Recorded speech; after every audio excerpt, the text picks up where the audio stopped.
তিনি বলেছিলেন যে যুদ্ধাপরাধীদের বিচার আর হচ্ছে ইন্ডিয়ান লেজিটিমেট সিকিউরিটি কনসার্নকে বাংলাদেশের ডেমোক্রেসির ক্ষেত্রে প্রায়োরিটি দিতে হবে। আমি ডকুমেন্ট আপনাদেরকে, এটা নিয়ে সপ্তাহ দৈনিক মধ্যে একটা সেমিনার হবে। কেন ৫-৭টি সংস্কারের জায়গায় কেন ২৫০-৩০০ সংস্কার প্রস্তাব সামনে চলে আসে, যেখানে মা বাবা সন্তানরা আমরা এখন ৪ জন বসি, ৩টে বিষয় নিয়ে আমরা একমত হতে পারি না।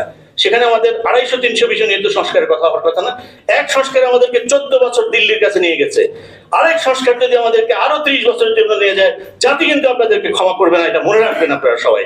আপনাদেরকে রেসপেক্ট করার মানে এই নয়, হাদি যেটি বলেছে কাউকে ছাড় দেবে না, কাউকে ছাড় দেবে না। কারণ জাগ্রত বিবেক, যেদিন বাংলা একাডেমিতে দেখেছি ১৫০-২০০ ছেলে মেয়ে নামাজ পড়ছে বাংলা একাডেমিতে, এই কঠিন সময় যখন দেখেছি ক্রিকেটে ভারতের হারার পরে হাজার হাজার ছেলে মেয়ে ঢাকা ইউনিভার্সিটিতে বিপ্লব করছে, সংগ্রাম করছে, আনন্দ উদযাপন করছে, যেদিন দেখেছি ভারতের বিরুদ্ধে পতাকা নিয়ে গেছে, পতাকা যেই পতাকাকে ৭২ সালে ৭১ সালে আমরা বিদায় দিয়েছি, সেই পাকিস্তানের পতাকা নিয়ে হাজার হাজার ছেলে মেয়ে চলে গেছে, সেদিনই আমরা জেনেছি যে এই হাসিনা সরকারের পতন শুধুমাত্র সময়ের ব্যাপার।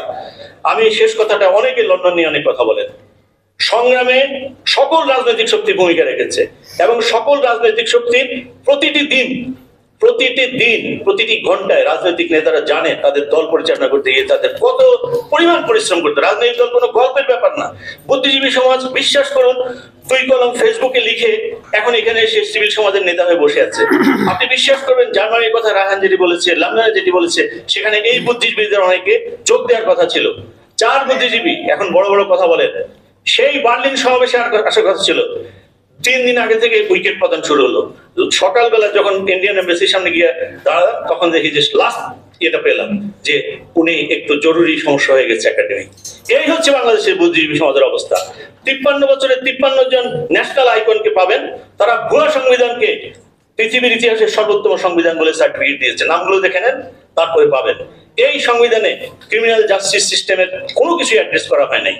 এখন কথাটা হচ্ছে যে আমরা এই বুদ্ধিজীবীদের চিনে গেছি। আল্লাহর ওয়াস্তে আপনাদের বেশি কথা বলার দরকার নাই। আমাদের মৌলিক কতগুলো সংস্কার দরকার, যাতে প্রতিটা মানুষ যাতে ভোট দিতে পারে, ইচ্ছা করলে তার বাড়ি থেকে যাতে ভোট দিতে পারে সেই ব্যবস্থা করুন। প্রবাসীরা ভোট দেওয়ার কথা বলে একটা ব্লাফ দেওয়া হয়েছে ব্যালটের মাধ্যমে। বিশ্বাস করুন, আগামী নির্বাচনে আপনারা দেখবেন যে মাত্র 10,000 প্রবাসী ভোট দিয়েছে।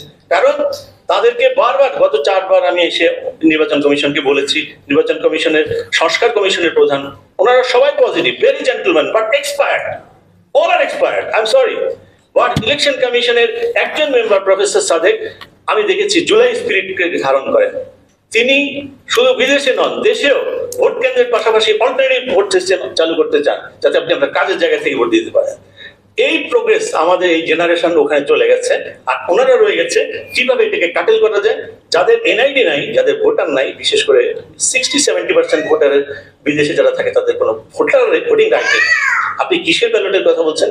আর ব্যালট খুবই স্বাভাবিক, ballot is very complicated system, এবং বিদেশে এটা মিনিমাম 1 মাসের ব্যাপার, মিনিমাম 3 সপ্তাহের ব্যাপার, সম্ভব না।